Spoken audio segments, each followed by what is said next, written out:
salaamullaahi calaykum waraxmatullaahi wabarakaatu. kulanti wacan saaxiibayaal idilkiin, halkan waa kanaalka YouTube Cusub Media.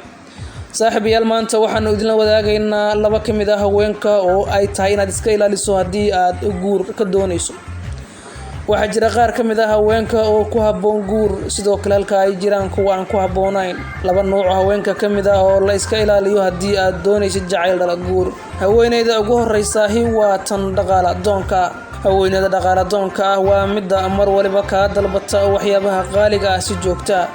waxa dhan oo ay doonayso ayaa in qarashka ku soo gala ama aad shaqaysato inta ugu badan inay ku baxaan waxyaabaha qaaliga ah ay u baahan tahay. xaqiiqada ayaa ah inaad ku shiidi doontid ama aad lacag la'aan noqon doontid bilaha ugu horeeya ee guurkaaga. haweeneyda dhaqaale doonka ah ma jirto wax ka quseeya mustaqbalkaaga oo ay ka fikirayso. waxa kaliya ee doonayso ayaa ah inay hesho dhaqaale iyo wax walba oo ay kaaga baahato, dib lama lahan xaaladda adag ee aad ku soo shaqaysay.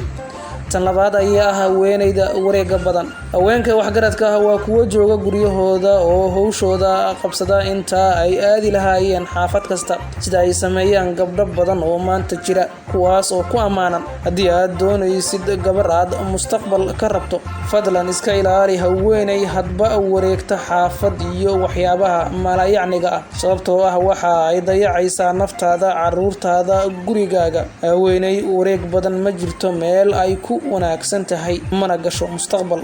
haddaba waxaa wanaagsan in gabar kasta oo Soomaaliyeed ay ku sifowdo sifada wanaagsan. haddaba saaxiibayaal, halkan waa Cusub Media, ku soo dhawaada mar kale. waxaan rajaynayaa inaad kanaalka soo dhaweyn doontaan oo aad noqon doontaan saaxiibada ugu qaalisan ee halkan ku jira.